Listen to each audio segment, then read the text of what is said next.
What's up, guys? Sub-Zeric here, back for another VOD review. Today, doing a VOD from the APAC Bilgewater Cup. We did the Americas Cup yesterday, so that was a showdown between EMEA and Americas, and this one is the one on the APAC side, so it's a showdown between China and APAC, and those are some pretty stacked regions. This one is a particularly stacked cup here. You know, I have people like Achi, YBY1, Jazz Latte, Flancy, Lituchuan, Lishao, I mean, Steppy, it's just beasts. I mean, the fact that Bintum went out on the first day just, you know, goes to show you how strong these players are. The player that I want to focus in on is one of my favorite players. I would say definitely my favorite player in APAC to VOD review. YBY1 here had a really rough day one, actually. These are not scores, these are point totals. So he went 4th, 7th, 7th, 2nd, 3rd, and then 8th on the first day. So a pretty bad score total. I think he was in like the bottom section. He didn't obviously get cut in the bottom 8, but he was like in this section here, 17th through 24. But he just dropped an absolute nuke today. 1, 5, 1, 1, 5, 1. Only firsts and fifths. So I thought, we gotta watch a game from YBY1 anytime he is dropping nukes like this. He is the person to watch, and he...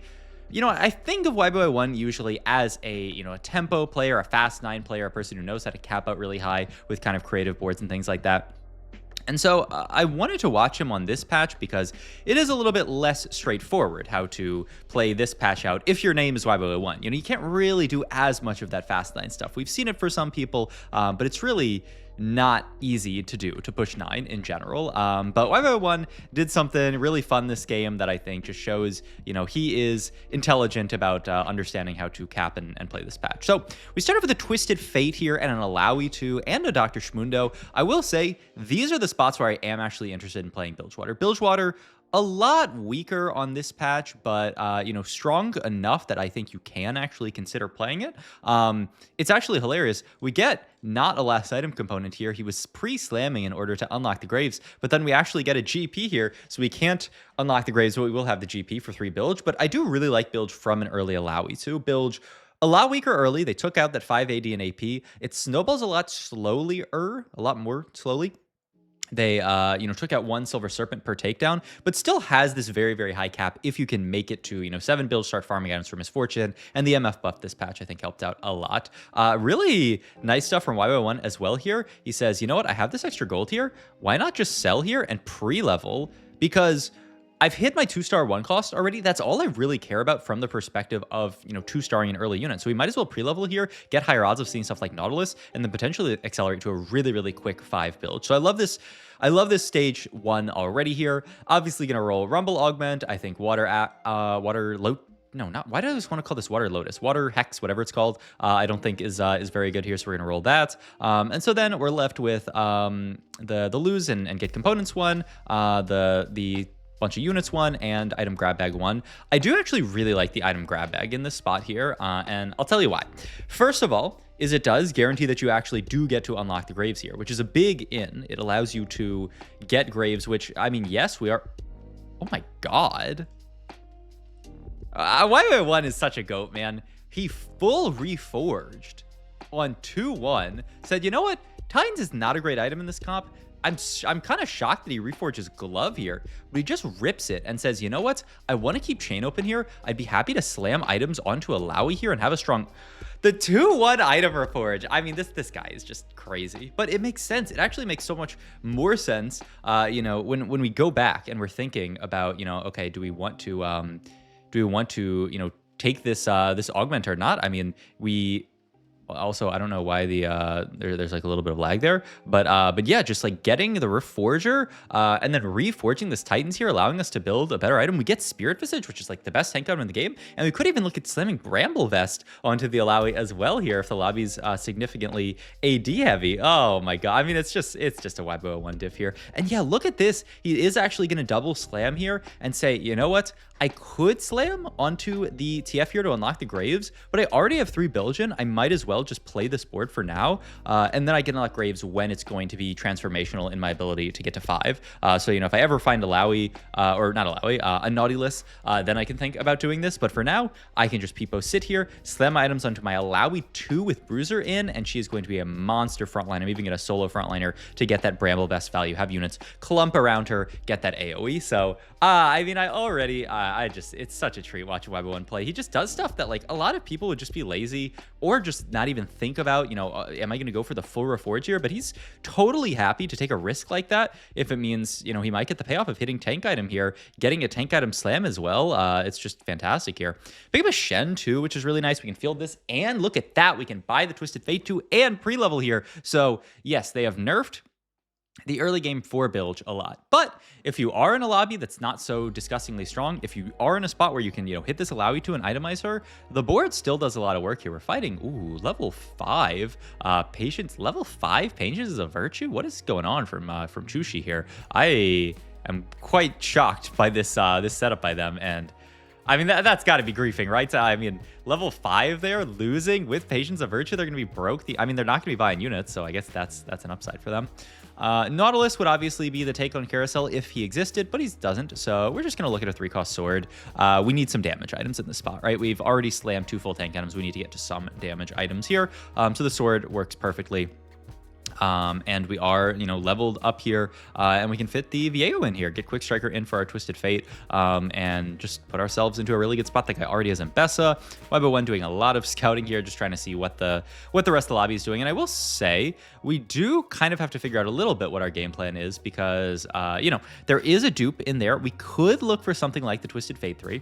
I think these days this comp is played much more as a, you know, fast 8, fast 9 style comp. Hit your MF2, hit your, you know, Fizz 2, who got kind of rebuffed a little bit on the B patch, and stabilize around those guys, and then get all your bilge items, 7 bilge, and then, you know, cap really, really high late game. I think most people are not really thinking about this as a reroll option. It's interesting, YBY1 holding on to this Lowy pair as long as he can to also keep the option for, I would have to imagine, the Bilgewater Rise line, you know, the Rise hit a Lowy 3 and cap out line, which is crazy. I mean, we're going to have to sell off one Lowy at this point, and so might as well sell both of them. You know, we're not going to hit any kind of Lowy 3 from this spot, but it's a very cool idea, I would say.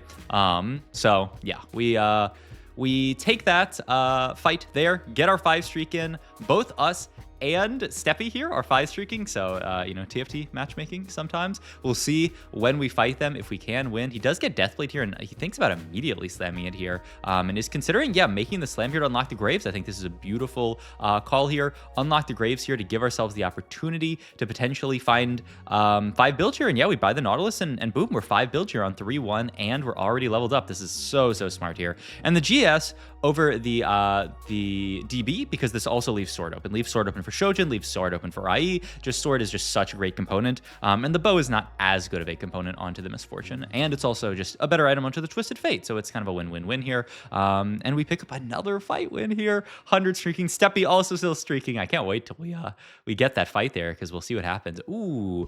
So, I mean, I certainly don't think it's going to be Precision and Grace here. The glove is a little tempting. The problem is the crit is pretty bad on the rest of the team. I'm kind of tempted by solo plate here and just throw that onto a third Lowy item here. He really, yeah, he's looking at the glove augment here. Finds Pandoras, finds portable forge here as well. A lot of tempting stuff here, I would say. You know, item augment's very good in a spot like this where you have all these upgraded units. But YBY1 opts to take the Pandora's Bench here, which I do. It's a little, I don't know if I would say crazy, but a little bit wild here. But his idea is, you know what patch we're playing on. We're playing on this patch where 3-star 4 costs are so insane. I'm going to have an unlockable 4 cost in the Fizz, which is going to be really hard for other people to contest. I have Misfortune, who's also a very less contested unit. A lot of people aren't playing towards Misfortune either. So it's actually going to be very reasonable for me to just rip Pandora's Bench and go for 3-star 4 costs here, which is not usually how you see it. It is the the French bench version, as some people would say, where these it's like it's a stereotype apparently in EMEA TFT that the French players just take this and use it to hit a 3-star 4 cost, but it makes a lot of sense in this meta here, certainly. Also, I want to note something else that's smart from YBY1 and a little counterintuitive. We're not moving our items over to Nautilus too. Why? Alawi is a 1-cost unit, Nautilus is a 3-cost unit. 2-star Not should be a lot better than Alawi. Should be, but the thing is, Nautilus is a triple trait unit, so he has that kind of... He pays for being a triple trait unit in that he has to be a little bit weaker as a unit, and we don't actually have a tankiness trait in for Nautilus. We have Bruiser in, and we don't want to cut the Shen too because Shen's a monster here. If we get the Misfortune, by the way, our spot is okay. I was gonna say it's gonna be a little too high roll if we hit the Misfortune, so honestly, I hope that we don't hit it. And wow, I'll have to take Rod here, saying, you know what, I don't really want another sword in this spot here. A little crazy. We do get the Captain's. That's not what this one is called, but the brew here. Is it Captain's Brew? It's something brew. Is it Captain's Brew? I'm losing my mind. But we do pick this up. I think it is. It's Captain's Brew. We get to pick that up. So, I mean, that is always just a good one to buy. I can't believe this is the nerfed version. That is still very, very solid, but is going to allow us to continue to stabilize the board. Also, Steppy still continuing to win streak here. Also with a Kraken Gwynsu. Oh my god. This ball looks insane for Steppy, I will say. Kraken Gwynsu Draven 2 farming gold. Had actually a really interesting augment take. He took the Golden Dragon one, which I think a lot of people just kind of hate in general. But yeah, he actually took it and is doing quite well with it. Zhenbai here, by the way, playing this Echo reroll comp. I have become a certified Echo reroll hater here, so we'll see if Zhenbai can manage to top 4 with this line. I just feel like Echo is so bad in this meta right now because the the Lissandra Seraphine matchup is just really, really tough. The Kaisa matchup seems pretty tough. Like any board with just a Giga frontline seems very, very tough for Echo to get through. But maybe I'm just tilted because I played a game with it and had an amazing spot and ended up going 8th. GG's. Maybe. But in any case, we're gonna chill in this spot here, just hoping to find that Misfortune to stabilize our board a lot harder. We do pick up a tier here. Whoa, let's look at items here because there's a lot going on here. We don't have any armor shreds. You could look at Evan's Shroud. The problem with even Shroud is that it kills your tank components. You almost would rather make something else. I mean, I feel like Shojin is kind of a no-brainer for the Misfortune down the line, and it does get rid of your tier as well. So something like a Shojin Redemption. You can also you must make Morello though, right? You must make Morello. So is it Shojin Morello adaptive maybe? We'll see. And then you leave Bow open for Last Whisper. I could see that being the build here, but it's YBY1, so he might make some other completely different slam. I mostly just want to figure out, okay, so he uses that extra cloak that he just got to make Declaw here. He is going to make the Morello. I mean, that must be made here. Then could actually end up reforging tier here. Wow. And makes Titans and then reforges the other tier and makes DV. This YBY1 guy is just ripping items here. Titans Fizz. I mean, it's CC immunity. He is a big, fast auto attacker. So, I mean, I've seen worse. Yeah, it honestly looked pretty good onto the Fizz, especially with this new Fizz buff where he actually autos a lot more frequently. He's actually, probably not bad. All right. We see Bronze for Life, which obviously won't be. Pandora's, which it obviously won't be. We see some decent, combat here and econ here. But YBY1, I mean, you know what he's going to take here. Reinforcement here is going to grant us a 2-star 4 cost. This is going to allow us. The only downside to this, by the way, is that we have to skip all these other 4 costs on the way to Misfortune, but we pick up the MF here, stabilize our board so hard, and we pick up Fizz 2, and we pick up some more 4 costs to roll here. So now we're going to roll on 7. We do opt to actually take the damage bilge item here. I think this is so smart. I think a lot of people would say, well, you got to take...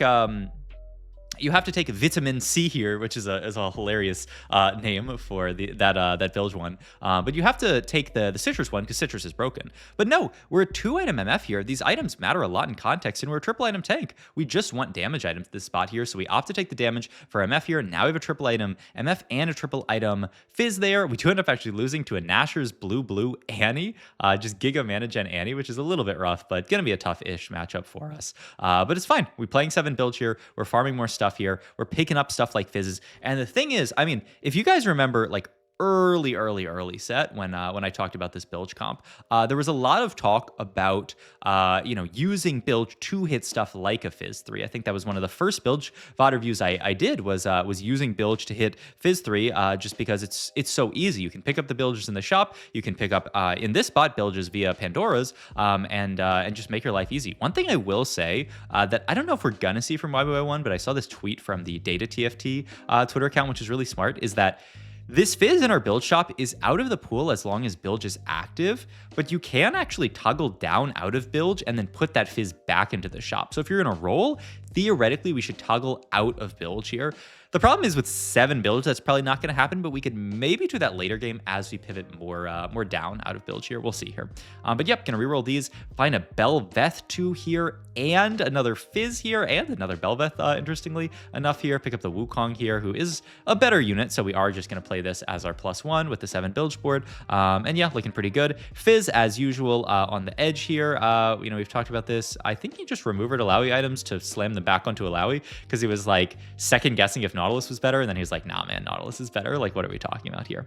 Gonna take another loss here. This is why win streaking was so good for us, because we are double econ augment playing a Bilgewater comp that, is meant to scale up. Our spot is, definitionally by our augment setup, not going to be very good, but the upside is here, we have 6 Fizzes and a Wukong on this Pandora's Bench here. Any day we can roll into it. We just need to buy as much time as possible. And yeah, actually, this is nice. He says, you know what? I'm actually gonna field the Braum onto this board now, get Warden in. Now I can actually reroll the Wukong here, and I know I have an extra Braum in shop, so I can actually start looking for extra Braums while still rolling the Wukongs here, because obviously we're pretty far off of going for Wukong here. So I actually really love this roll here, and a good fight win. Every single fight win is really, really big here, because it's another round that we're buying time for via Pandora's here. Boom, let's hit. We actually hit Braum 2 here, which is funny enough. So hey, that's some extra front line, and we have a misfortune here. Wow, Opsta just sell off. That was the GP, right? Yeah, Opsta full sell the GP here, just saying, you know what? We have enough of these serpents here. We are not going to continue to play 7 bilge here. We just are going to need to play strongest board here. And we kind of need the gold here. Oh my god, huge gold orb here is actually incredible. We do pick up another Braum and another MF. Whoa, we are getting really, really close here, and we do still have the Fizz there. We are 1 off, oh my god, of Braum all of a sudden. This is the power of the Pandoras here. And so this is the double trouble board that we're going to field for a second here. Items on Fizz here. Just need to make, oh my, double Gunblade Fizz. Is this really the best item slam that we could have made here? I mean, Loki might be. We don't have much. I mean, we kind of need Morello to not be. I mean, we need a lot of these items to move off Fizz here. Yuck. Maybe this, maybe like Gunblade Edge of Night, but I mean, Fizz already has an aggro drop built in. So he says, you know what, let's just go Gunblade onto him. A little crazy, and then throw the other damage items onto the Fizz here. This is, but it's 2 Fizz on the board, right? And we have Warden on the board as well, so it's not even horrible. We are going to take probably, pretty bad loss down to 26 HP here. But it's just every fight that we can live, we can be looking for that Braum. And also, I mean, there's so many. Boom, there it is, Fizz. Oh my god. And still actually 1 off Braum, which is hilarious stuff. All right, that is our 3-star forecast here, and we're gonna make our slams. Gunblade, the Targon? TG? What are we talking about here? Titans is the T1. Onto the Fizz here, just to try to ensure that he has CC immunity, because that's like the only way we could ever lose a fight, is if Fizz gets perma CC'd. And now we are still just chilling here, rolling for Braum 3 as well. We're fielding 6 MFs on the board. I mean, I feel like only YBY1 would play this kind of game. Hit the Braum as well, and pick up the MF in shop here, so we're on the way there. My god. And we do have the MF in build shop here. So, I mean, if we do hit a single MF, that is MF3 that we will have as well here. I mean, it makes so much sense. Bilgewater with this Pandora's, with reinforcement, it was so easy to hit these 3-star forecasts, because we picked up, Fizz from the build shop, and it was just free. It was just absolutely free to hit. The MF's also, quite free as well. It's like you're getting free duplicators when you play around this kind of stuff. So it makes perfect sense. It's an underplayed line as well, so it's so easy, right? I mean, was he even contested on any of this stuff throughout the game? The Braum is the craziest thing that he was able to pick up, but I mean, it's not like we needed the Braum to win this game. I think Fizz 3 is going to be enough as long as nobody else hits any kind of 3-star in this spot here. But we're going for MF as our true win out here, rolling down here, still have MF in the build shop.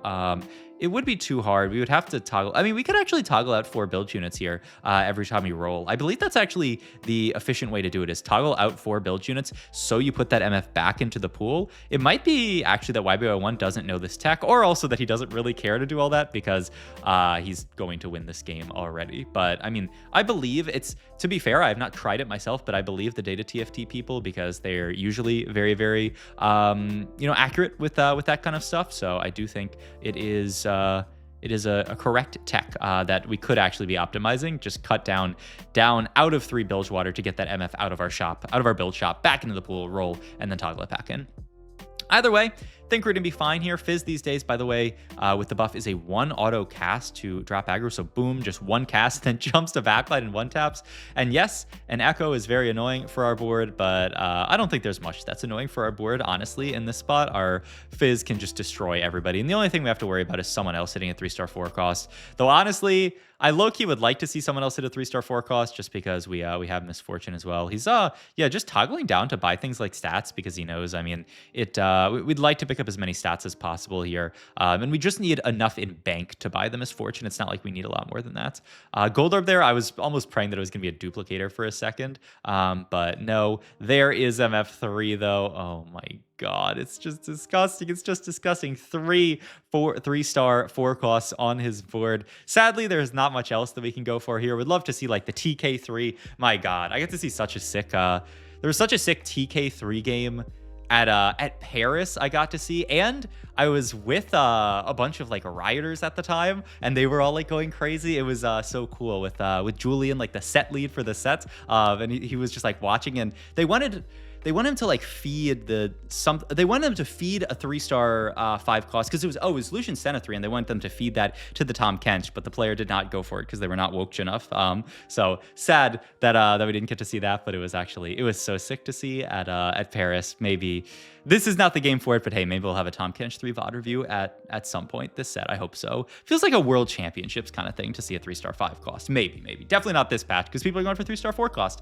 But yeah, I hope you guys enjoyed this video. Just a crazy, beautiful game from YBY1, showing the power of Bilge and econ augments like this on the patch. Triple 3-star 4 cost. Hope you guys enjoyed as always. If you did, please like, comment, and subscribe. Check out my Twitch and Metafy, all my other links down below. I did also, I guess it doesn't really matter to promote this, but I did post my first short today. I'm going to be trying to post more shorts, so follow my TikTok down below. I posted it to YouTube Shorts and TikTok, so if you guys use TikTok, follow that. I'm trying to, towards the end of this set, make a more of a push into short form content, because it's not really something that I do, and there are going to be some big changes, very, very good changes. Some big changes coming next set. I'll talk about it all once we get closer to the end of this set, but I'm very, very excited and looking forward to it. So I will talk about it more then. Thank you guys for watching as always. I love making videos for you guys. I love that I get to do this. And yeah, I will see you guys in the next one. Bye-bye.